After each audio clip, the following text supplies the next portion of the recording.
So, Okay. welcome everyone to the Viral Truth Fighting Health Disinformation in a Connected World. My name is Emily Kingsland. I'm a liaison librarian at McGill. I've worked at McGill for over a decade now, and I'm the subject librarian to psychology as well as educational and counseling psychology. I also have a background in fake news. I've written an article about fake news, and I've done lots of conference presentations as well. And hello, everyone. My name is Marcella Suster. I am also a liaison librarian at the McGill Libraries, and I'm also the coordinator of the Digital Scholarship Hub. I currently work more with humanities departments, but I worked about 7 years as the liaison librarian for kinesiology. And as many of us in the past couple of years, I've started really working with AI and looking into AI and seeing the great things it can do, and also some of the things that maybe are not so cool. So welcome to our workshop today. This workshop is part of Media Literacy Week, which is a Canada-wide celebration of media literacy. We're also celebrating Digital Citizenship Day tomorrow. And during this week, here at the McGill Libraries, but also at a lot of other institutions and organizations, we are having programming events that aim to help citizens and everyone who lives in Canada, of course, get better at media literacy so that they can engage with media and the content mainly that we see online in a way that is safe and ethical and that is actually beneficial to them. If you are interested, I will put the before the end of the workshop, I will put this link on the chat as well. But just know that you can find our activities. We have a few things coming up throughout the week, including AI, Wikipedia, and Emily and I are doing a very fun Halloween workshop, a Halloween themed workshop about statistics on Friday. So if you're interested, please join us. We will love to see you. Okay, so we are going to get started. And before we do that, we want to go over a few of the terms that we will be talking about today, just so that we're all on the same page as we are talking. So the first one is misinformation. You may have heard this word before. It is basically information that is either incorrect or misleading. It is a little bit different from disinformation, which is a word that I know that I will be using a lot today. Because unlike misinformation, which could just be a mistake, disinformation is information that is deliberately false. So there is an intention to share information that the person who's sharing it knows is false, with the aim of influencing public opinion or obscuring the truth. And then the last one that I'll share, Emily has a few more, is an infodemic, which is when we have an excessive amount of information about a problem that is typically unreliable. It spreads very rapidly, and it sort of hinders our ability to find a solution. So these three terms are going to come up during my portion of the presentation. It's going to be more focused on AI. One is a term you may have heard before called hallucinations, but this is specific in the world of AI, ChatGPT, etc. So it's a response that's generated by artificial intelligence that contains false or misleading information presented as fact.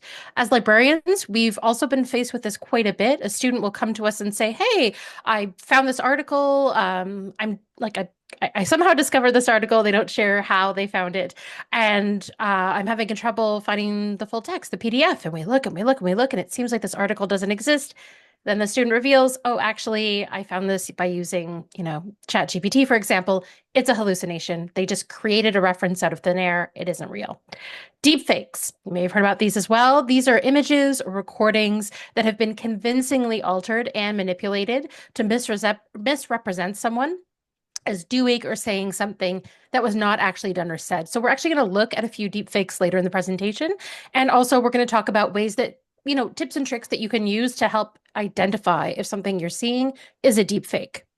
LLMs stand for large language models, and these use deep methods on extremely large data sets as the basis for predicting and constructing natural sounding text. So you'll hear us talk throughout the presentation about LLMs a lot too. So before we continue, we have a I would say we're pretty packed agenda for the next hour. But if you have any questions, please put them in the chat. Emily and I will be checking and answering. And if one of us is talking, the other one will be checking. So if there's something that it makes sense for us to address at the time, we will let each other know and hopefully address it. But yeah, so we're going to start with a little survey that is done by the Canadian Medical Association. This is the second time they've done it. They did, I think, they published one in 2024 with 2023 data, and they published one this year in 2025 with 2024 data. And it is a report on a survey that they've done on health disinformation in Canada. They survey a little bit upwards of 3,000 people. And there are a lot of findings in that specific report, but some of the ones that we found interesting is that 37% of, Canadians or the people who responded to the survey said that poor access to healthcare and information has led them to trying medical advice found online.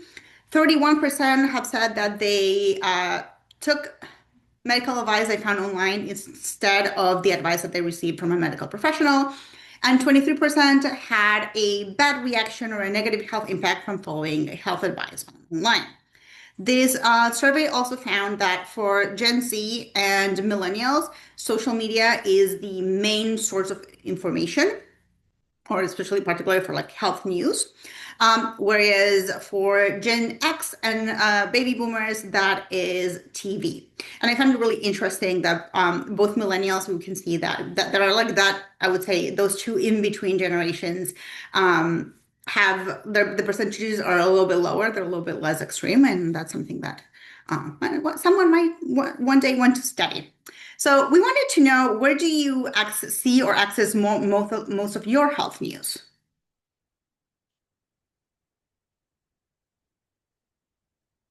If you want to let us know in the chat.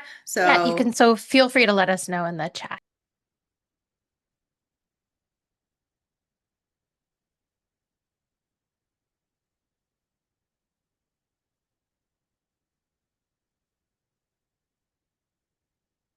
well, some of you write, I'll share where I get it. Maybe Emily can share as well. We see here social media, Instagram of local public health websites. We're seeing from Susanna, online newspapers and social media, local websites for local news. Okay, so we have a variety, but we see, social media is there, search health sites, reputable sources. That's awesome. But I think most of us, we might get it through a combination, and we do spend a lot of time on social media. It's kind of funny. I was just by chance this morning, I was listening to a news show, and there was an expert on psychology, and they were talking about phone addictions and how we keep spending more and more time on our phones, of course. So it makes sense that, we would get our news from the place where we spend a lot of our time. And I see here someone very honest saying that they try to look at reputable sites, but they do find themselves Googling more than they probably should. And I think that's true for all of us. We all spend some time on Google, unfortunately. Well, not unfortunately, it is the tool that we have the most accessible, right? So we're going to talk now about fake news, and we're going to talk about how does fake news work, or how health disinformation work, and what we can do about it. So there are a few strategies that those who want to share health disinformation will use. And sometimes it will depend on what the goal of sharing those news is, right? It's one thing if we want to create chaos, another thing is if we just want to make money. So the first strategy that we are going to talk about is called denialism. And that is when we try to undermine public trust in scientific consensus. I said we, but we probably all of us here, we don't do that. So scientific consensus is what the scientific community has deemed to be fact, right? Let's find a good example. We most of us believe that the earth is round. That is scientific consensus. So things that what denialism tries to do is take those assumptions or those decisions that the scientific community has made and has established as fact and, cast a shadow on them, like, make us believe that maybe they are not true. And it creates this idea that things that have been well established by science are still up for debate, that, things that even though they have been proven, we can't really trust it. And the idea behind denialism is to reduce confidence, delay action. We saw this a lot with COVID, and promote complacency. So people are not being proactive about solving a problem because we're not trusting what the scientific community says. Good example of this, have we seen it with vaccines or climate change? So we're trying to question the things that actually we know or the scientific community knows to be true. So some common tactics that are used in denialism, the first one is cherry picking. So it is selecting isolated or ambiguous data to challenge strong evidence. So it could be that in a large study, we're always only choosing one variable or one particular result, ignoring all the other ones. It could also be that we are choosing maybe one study that says one thing, but there's also an entire body of knowledge and of studies that actually say something different. So we are only choosing the results that align with what we want, with the narrative that we want to push forward. We also have double standards and moving targets. So this strategy, what it does is it applies stricter scrutiny to evidence that supports consensus instead of the opposing claims. So for example, there's one article that is opposing the scientific consensus. That's enough to prove that the scientific consensus is wrong, but 100 articles saying that scientific consensus is right is not enough. Another thing that this sort of strategy does is move targets. So for example, many years ago, there was an unfounded concern that vaccines contain mercury and that mercury was harmful. And that was causing vaccine hesitancy. So what the companies that make vaccines did was said, totally fine. We're gonna take this particular ingredient out, and then no problem. Well, when the companies took the mercury, which wasn't like full-on mercury, but anyway, when they actually took that ingredient out of the vaccines, then the same people started saying, well, it wasn't the mercury, it's actually the aluminum. So we keep moving the targets, and there's always a new claim to replace the old one. Another one is called tame experts, and that is when we see this a lot in news, like in television, especially the 24-hour news cycle, because there's the idea of always showing both sides or creating balance. But sometimes that balance is not actually a balance, because a lot of times we will have someone who is an MD or who is an expert in this particular area or this particular field, and the other voice, so like the voice that is challenging this consensus, does not have the same qualifications. Sometimes, there's this idea sometimes that anyone with a PhD will do because they can have doctor to their name. So we can have a psychologist talking about something that has to do with endocrinology. But there's the idea of creating the false balance. And the last one is conspiracy theories. So the idea that there are powerful groups that are hiding the truth, or taking, real abuses that happened in the past to prove that all science should be distrusted. Another strategy that, we use for fake news to sort of like disseminate fake news or disinformation is the idea of snake oil. You might have heard the term snake oil in the past, thanks to our lovely gentleman here, Carl Stanley, who back in the day would sell snake oil, or what he said it was to be snake oil. And he said it was good for rheumatism, neuralgia, sciatica, lame back, lumbago, contracture cords, toothache, sprains, swellings, frostbites, chilblains, bruises, sore throat, bites of animals, insects, and reptiles. Now, with denialism, the idea was to create chaos. With snake oil, the idea is to make money. So usually it's misleading health or science information that's designed to sell products. We see that there's a lot on websites or videos that you may see on social media. Social media accounts in general, a lot of times they'll start talking about something and then, well, they want to sell you a supplement. Usually you see they promote either supplements or various miracle cures or books about how to feel better.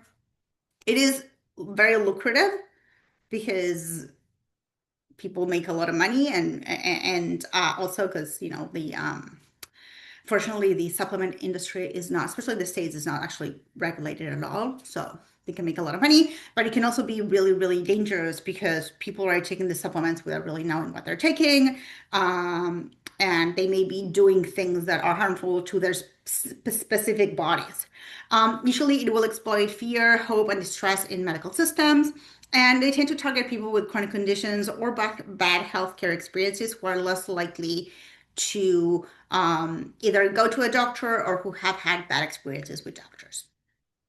There are a couple of different types of snake oils.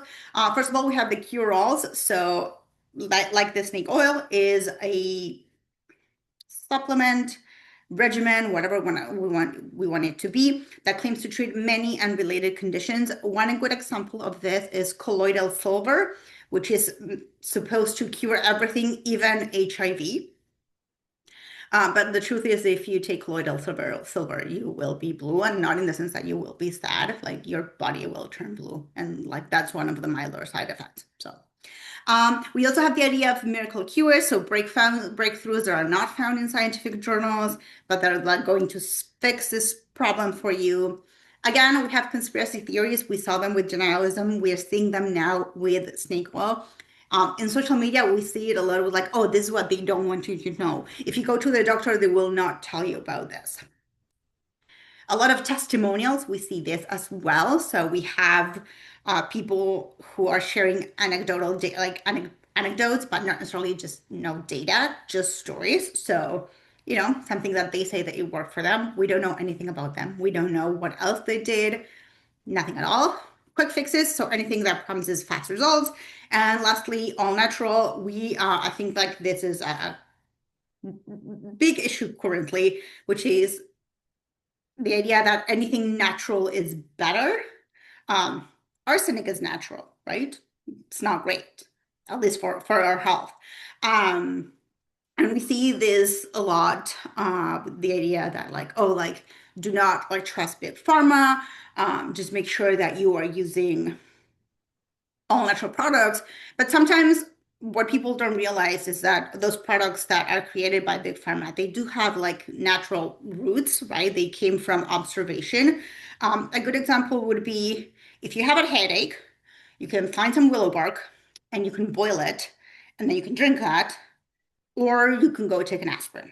Same thing, except that one is designed for your body to absorb it and cure your headache. The other one requires you to do a lot. So now that we've talked about these two things, I want to share an example of how this sometimes is seen in real life.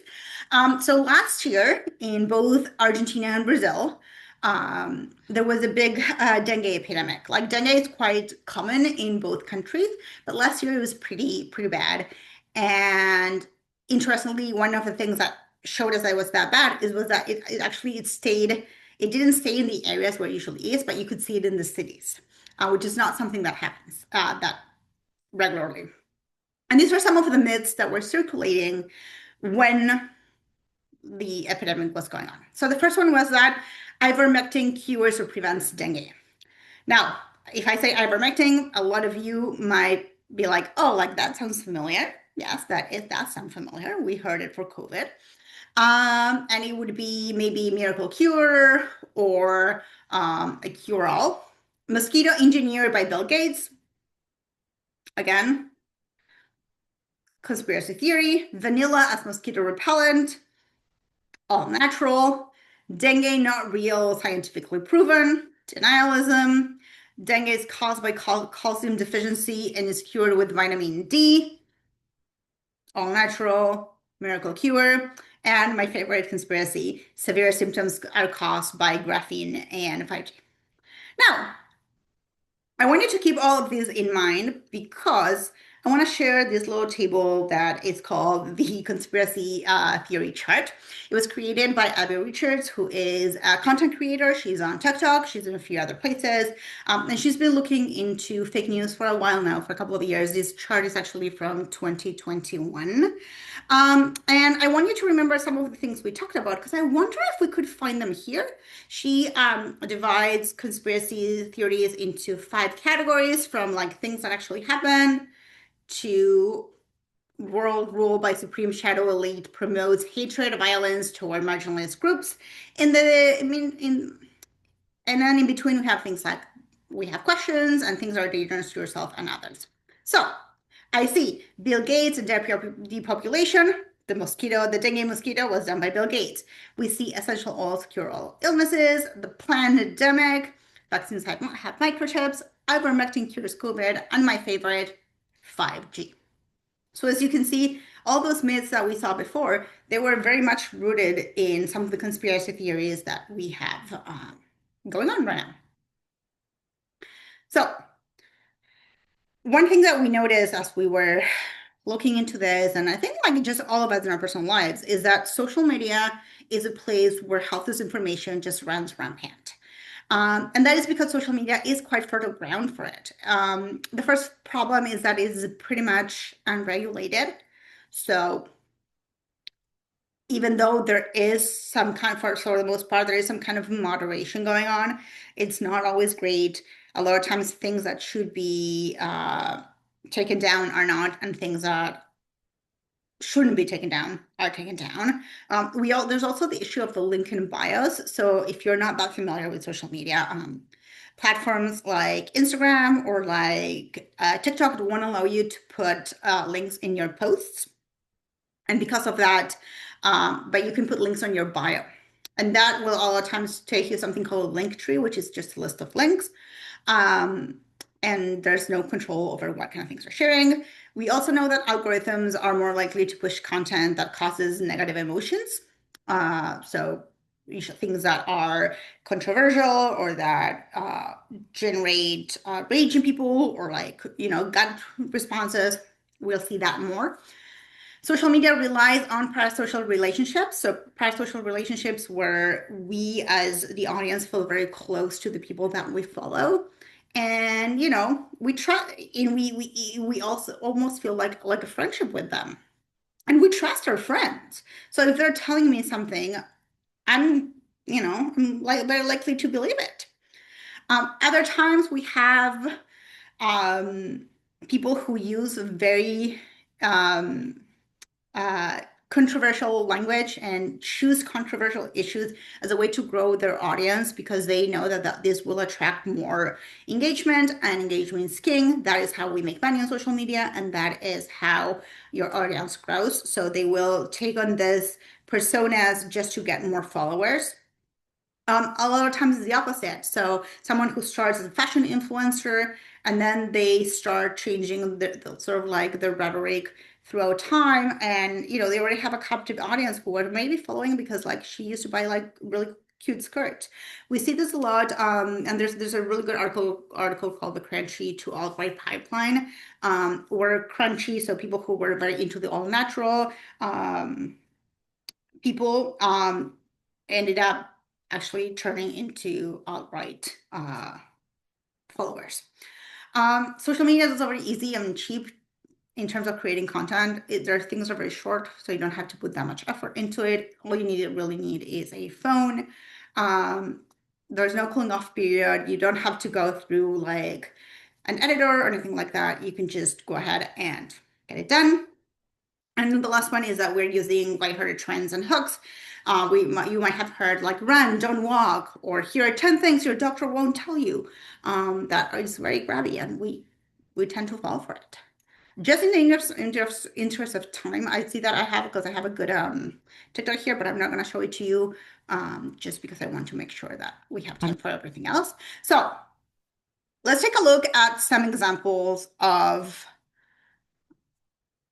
the what I mean by some of his TikToks. So this is a creator who she calls herself a holistic pharmacist.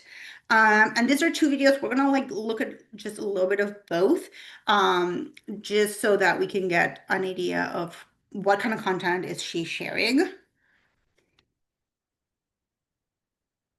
The reason why people like to use saffron as a natural antidepressant is because what they're going through is either transient, meaning it's a short-term mood issue where like they're feeling really down, they don't feel like they need to be on an antidepressant, or they just in general need a little bit more serotonin support. And it really is an attractive option for anyone dealing with mild depression because it doesn't have the same side effect profile as medications in the SSRI family. So for example, things like And then we're going to listen to the other I've one. never said this out loud as a pharmacist, but I trust this tea more than cold and flu meds. This is my go-to immune support tea, and it is so underrated. You know, when you get the flu and you get prescribed Tamiflu at the pharmacy, cloves work the same way Tamiflu does, but naturally. They slow down viral replication, and they're super high in antioxidants.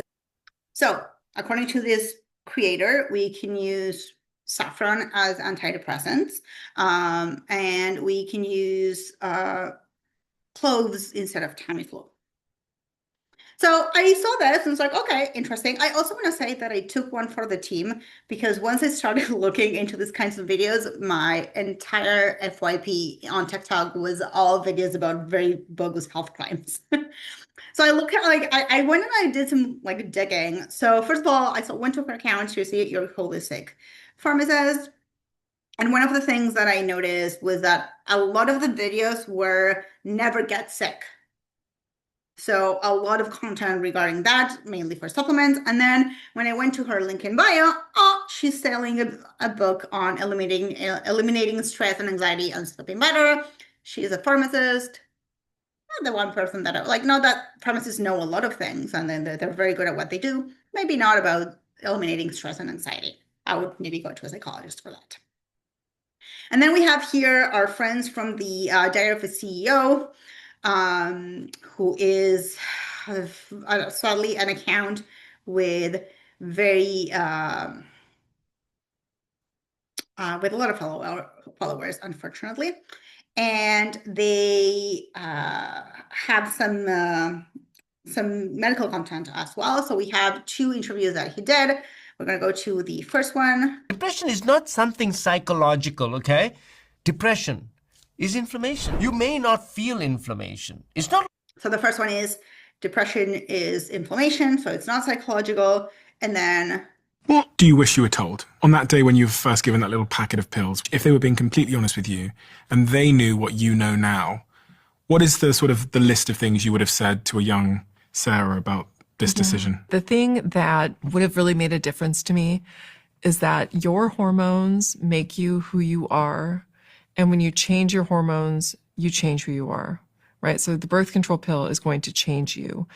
So interestingly enough, two things. Number one is he seems to have something against birth control because a lot of the content is anti-birth control.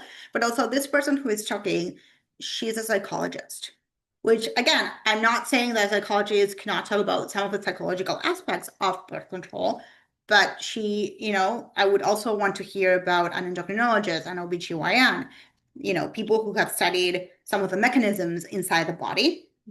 Now, funnily enough, last year or earlier this year, the BBC did an investigation on Diary of a CEO, and they found that they looked at 23 podcast episodes that talk about health.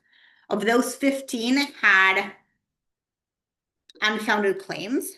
And they found that each episode contained an average of 14 harmful health claims that went against extensive scientific evidence.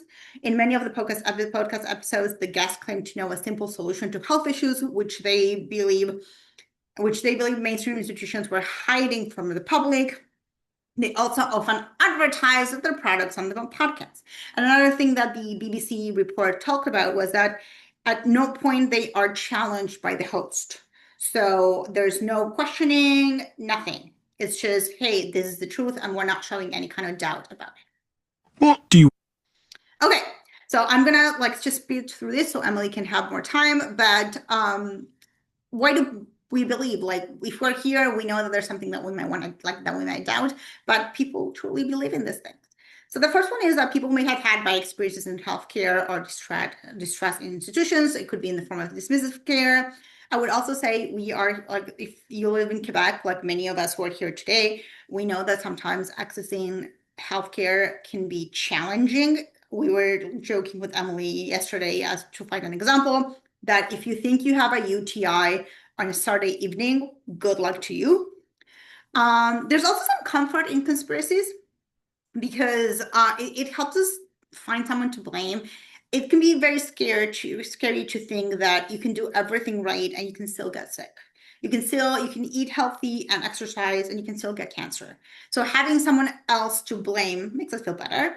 We know that people that suffer from anxiety tend to be more likely to relive these things. We see this a lot in new moms and chronic patients who maybe are under a lot of stress and they want to find a solution. We also have a tendency to believe in information that aligns with what we believe. So if we already believe something and we see someone saying the same thing, we will be like, hey, this person knows what they're talking about. And then our brains, because we are conditioned to trust things that we know or we have heard before. So if maybe one time someone mentioned that vaccines cause autism, which they don't, and then we hear it again, we may be more likely to believe it. So how do we verify? We're gonna keep in mind snake old terms, and like those are changing, but some of the ones I've been making a list of some of the things I've been hearing lately. So quantum, all natural. We talk about cortisol phase, adrenal fatigue. So anything that you hear and you hear over and over and over, you know that's a snake old term. We want to look at who is saying things. So are they actually an authoritative source? Do they know what they're talking about? When we talk about authoritative, it doesn't mean like, oh, like I'm an authoritative person. It just means that they have authority in their field. It's that they have the experience and they have the knowledge to talk about a particular topic. Why are they saying it? Do they want to sell you something? Are they trying to inform the population? What's the goal here? You may want to use a fact-checking site, and hopefully Emily can share the site. I'm just going to change my what I'm sharing just so that I can show it too. So this is a site called Break the Fake. Oh, Emily is great. She already put it there. And what I like about this is that instead of you having to search a lot of fact-checking sites, they put everything into one search engine. So this particular search is created by MediaSmart, which is which are the people who put on Media Literacy Week here in Canada. And they will they will run your search through different fact-checking sites, including Snopes, including factcheck.org. They look for Canadian or they look at Canadian and American sites. So for example, one that we've heard a lot lately is autism and Tylenol. So I just searched for it and it's giving me a list of different places and articles that talk about this and that they have fact checked the chart, like the claim that acetaminophen in pregnancy causes autism. Okay, now that we've done this.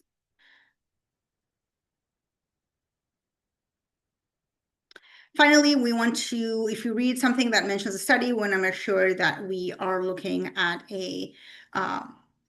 we find the original source, want to see if it's a reputable source. A lot of times what we'll find is like the same article, like all the articles are all quoting each other without finding like an actual source. Is the reporting accurate? A lot of times for clicks, news organizations will have very inflammatory headlines when the article maybe doesn't necessarily say that. A good example was that eating a hot dog took 16 minutes of your life. And the researchers were like, well, it's not actually that. So, you know, very big claims, and you want to make sure that it is a solid study. Last thing for me, if you do see this information in the wild, we have some strategies to help you combat them that go either from just questioning it. So if someone posts or says something that you don't believe or that you think that might be wrong, you can ask for more information to make them think about it or to make other people think about it a little bit more. You can also just correct it by just, independently from whatever this person is saying, just you sharing that information to the world, thinking sort of like a little bit like karma, like someone is doing something wrong. You're doing something right to kind of balance it, but no need to engage with that person. Or if you're feeling comfortable, you can actually explain why it's wrong and what you should do. I also have a list. I don't have it here, but if you're interested in how to have these conversations, one important thing is to have empathy when you're talking to other people, because otherwise, most of the time when people believe these things is because there is something else that's going on. There's anxiety, there's worry. So empathy is a key player whenever we're trying to have these conversations. I do have a list of like ways to start this conversation. So if anyone is interested, please let me know and I'm going to share it.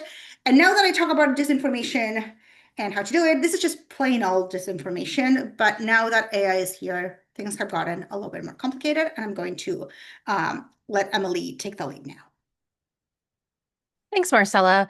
So, Media Matters for America is a progressive nonprofit that they keep a really close eye on conservative misinformation in US media. And they're all about fact checking and setting the record straight. And so, one of the pretty wild things that they've uncovered on TikTok are a bunch of videos featuring what appear to be doctors who are giving glowing endorsements to miracle products. But the twist is that these doctors aren't real, they're deep fakes. The clips usually follow a pretty similar formula, which is that there's a split screen setup, which we'll see in a moment, where on one side a product is supposedly working wonders, such as dramatic weight loss or sparkling white teeth. And then on the other side, you see a deep fake doctor who's often nodding in approval. So let's have a look at this clip right now. She walk, then bounce when she walk, bounce when she walk, clap when she walk, clap when she walk, clap when she walk, clap when she walk. She shaking ass everywhere. Thanks, Marcella. So one of the things is that the two most common products they found in these videos are this so-called fat burning cream that you saw in this video here, as well as a teeth whitening solution. And they both really promise over-the-top results that are clearly just too good to be true. So how can we tell that these doctors are fake? Media Matters points out some telltale signs. And then if we go to the next slide, we'll see. I don't want to watch that ever again. So yeah, there's lots of ways that we can tell that something is a deep fake. It's important to consider context, first of all, right? So ask yourself, is this something I would expect this person to say? Does this look like a place where I would expect this person to be? Other things we can look for are blurring. So we saw a lot of blurring around the doctor's face in this video, cropped effects or pixelation.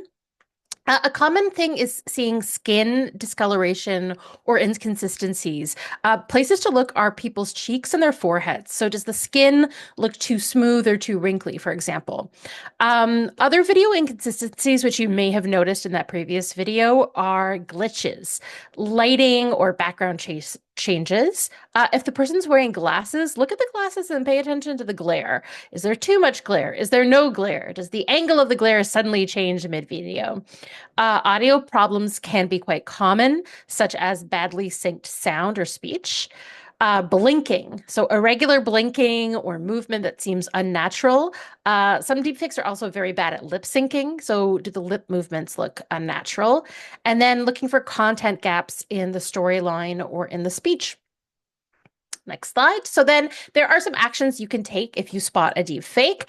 And these are actions that you can take, especially with health-related deep fakes. So the first thing you can do is contact the person who's endorsing the product to confirm whether the image, the video, or the audio is legitimate. The next thing you can do is leave a public comment on the site or, on the social media platform to question whether the claims are true. And this can also prompt other users or viewers of this to be critical of the content when they see that there's a lot of, when they scroll through the comments and they see there's a lot of them being critical.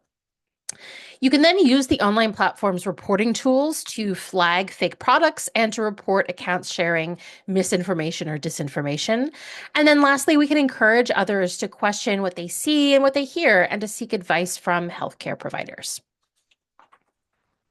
So then I know that a lot of you who are attending today, it's actually really cool. Marcel and I were looking at who's attending. Obviously, lots of students, some faculty, librarians, people who work in hospitals and for public health agencies. And so it's quite possible that you're interested in creating social media content of your own on your own area of research or area of specialty. So here are some recommendations that we found in the scholarly literature that talk about how you can make sure that your videos are not considered deepfakes and are taken seriously. So the first is that you want to target a specific audience, and it's best practice to state your intended audience at the beginning of the video. That way your videos will be interpreted correctly by your viewers. It also increases the audience's relevance and engagement with your video. The next thing you can do is use and most importantly, cite relevant sources. And doing so demonstrates that your material is supported by scientific studies. It also allows your viewers to build trust with you, and it gives them the chance to fact check you if they want to. The next thing that's recommended is to state your credentials. So this can include your professional title, a summary of your experience, and this really provides helpful info to viewers to better understand the context in which the information is provided. Next, we think it's important that you state your intent and use fact-based content. And this is really to avoid misinterpretation, and also make sure if you're sharing your opinion that you state it as such. And then lastly, and this is something we see a lot on these kind of short form videos, is that people often oversimplify complex topics. So generalizations should really be avoided to limit any misinterpretation by your viewers. Breaking down complex topics into smaller units could be a better way of conveying your information. So this is a quote from Bernard S. Chang. He is the Dean of Education at Harvard Medical School. And he said, "What kind of doctor is practicing at the forefront of medicine and doesn't use this powerful tool?" He's referring specifically to AI.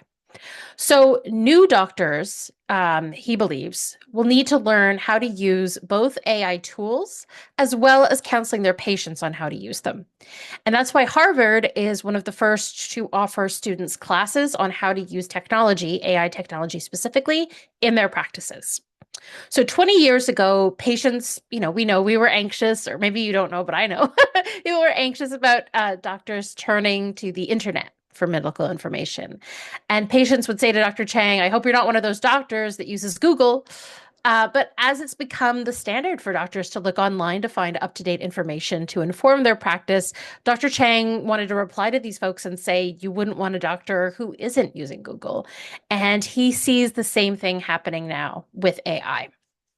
So if we look at the next slide, I wondered to myself, okay, so what are specific, like health specific AI tools that can better respond to medical questions? And I found two that are kind of up and coming right now.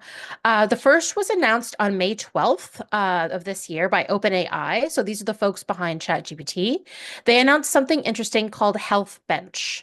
And it's a new system that's designed to see how well AI can handle health-related questions. To build it, they teamed up with over 260 doctors from 60 different countries, and they created 5,000 simulated health chats between users and the AI. And the responses were scored using a guide that was designed by actual physicians.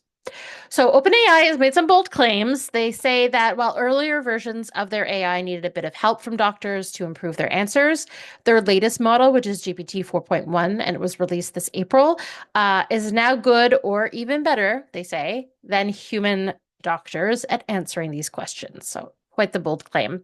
And OpenAI isn't the only one that's diving into AI-powered healthcare.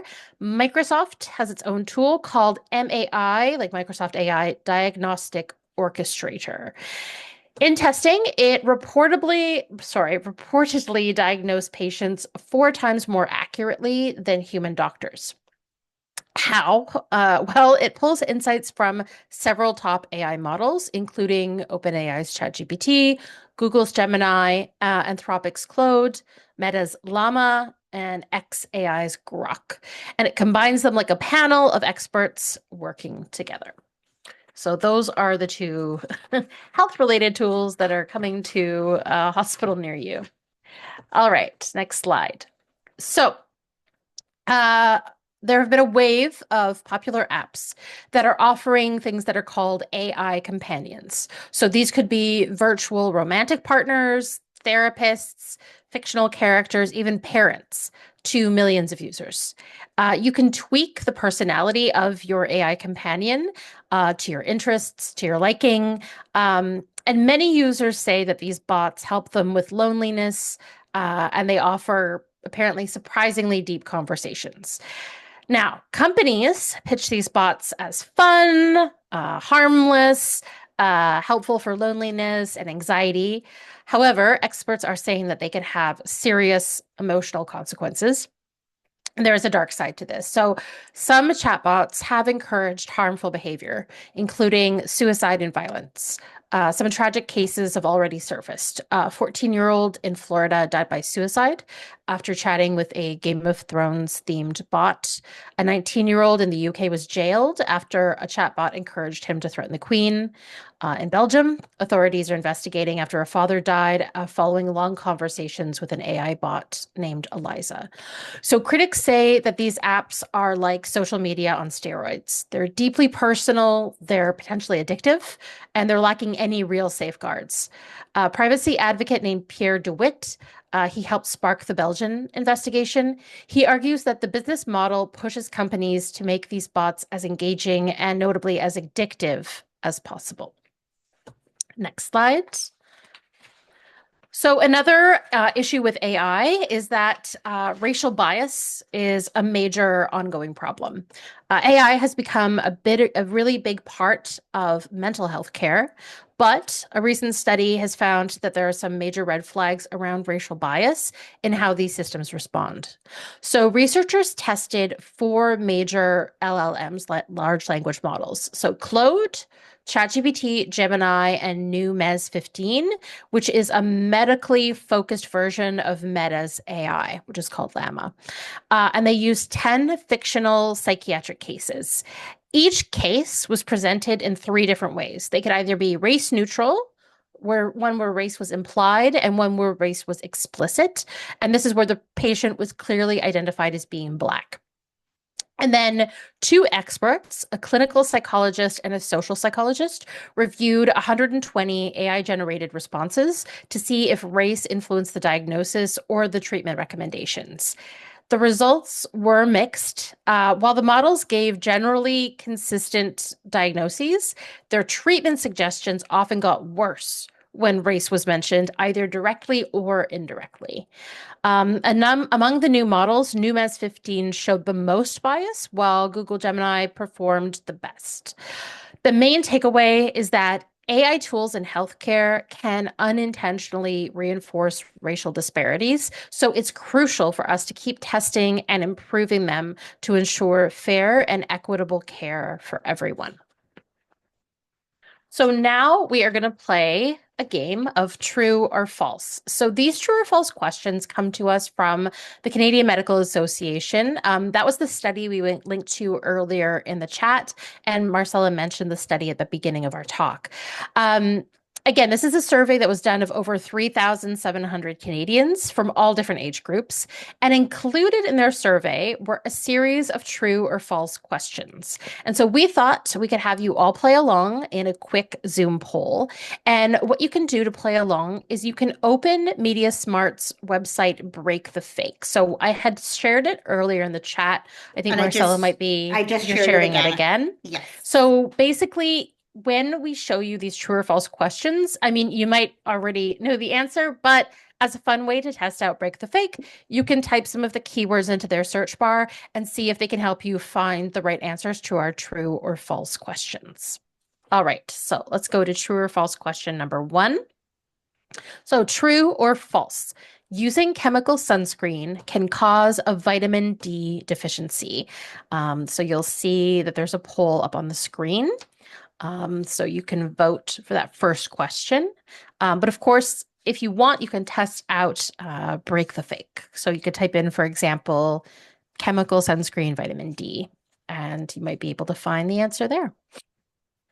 So I'll just pause for a moment, have some Okay, water. we have someone already saying it's false. So so far, 100% people are saying it's 100%. false. Let's just wait and see.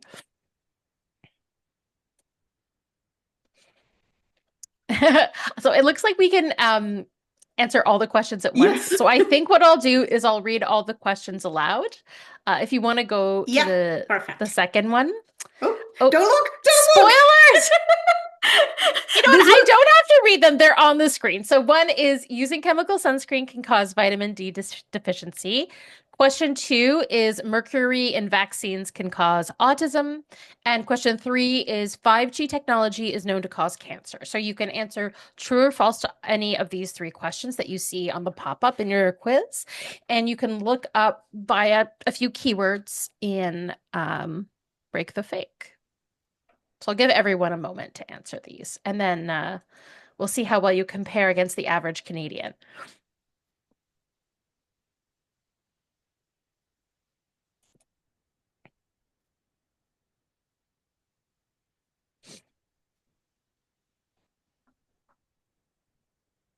We should have Jeopardy music playing. Yeah, I Just know. imagine it Do you in want your to sing head. it?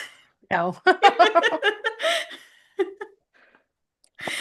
Okay, do you want to start going to the first one while Yeah, people let's start start going to looking? let's go to the first one very quickly. Don't look!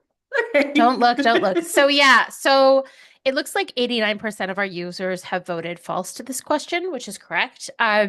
So compared to the average Canadian, just so you know, 28% of Canadians thought that this false claim was in fact true, and 33% were unsure. If you want, we can go to the next one. So the next one is mercury in vaccines can cause autism. I feel like I spoiled this And earlier on. you may have spoiled it a little bit, but that's okay. It just shows people were listening. So it looks like 100% of our participants said that it's false, which is also correct. So 26% of Canadians thought this was true in the survey, and 28% were unsure.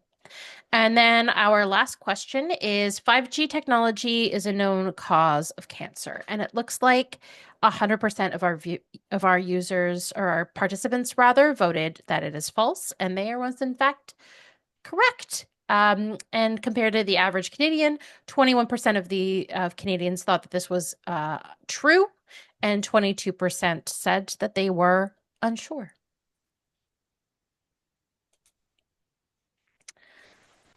Yeah. Do you want to? We can go to our works cited page, Yes. where you can read it with a Um, microscope. yes. I will be, you can find them, like we have this link and that should take you, but also just know that before the end of this week, I will be sharing with you, and I say I just because like I'm the one that has the presentation, but we will be sharing with you the recording, and we're also going to be sharing with you the slides. So you'll be able to, any link that we have, you will be able to access it, and you will also get a list of very, very tiny citations, but also a link to the full bibliography. And we're happy to answer any questions or comments, anything that might come up. We know that we gave you a lot of information today, and we hope that it's been useful. Uh, but we are happy, and I saw like in the chat, like we have some really nice discussion, and it's always lovely. I think that this is one of those things where it really takes like it's not something that only doctors can address, and it's not something that only like people can address. Although doctors are people, we know that.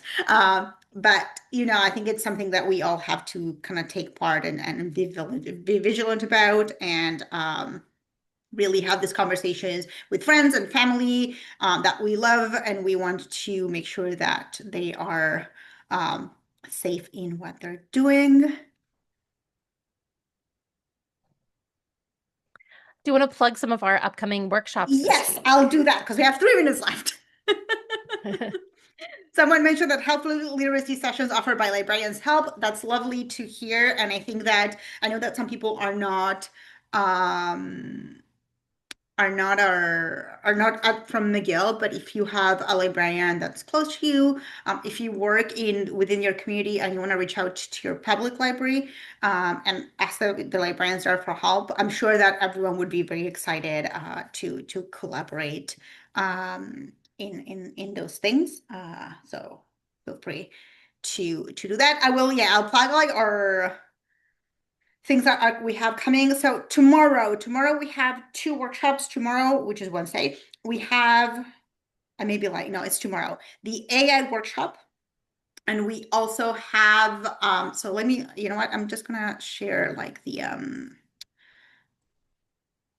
my computer is like on its last legs. So whenever I try to do things with Zoom, it's not great. So there we go.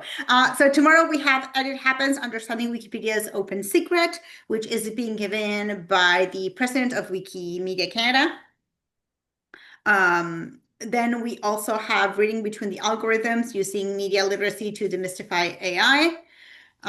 Then on Thursday, we have our Take the News Diet Challenge, which will help you look at how you consume media and whether that's good for you or if you want to make some changes. If you are from McGill, and you complete the challenge, then you will enter a draw for a gift card from Paragraph.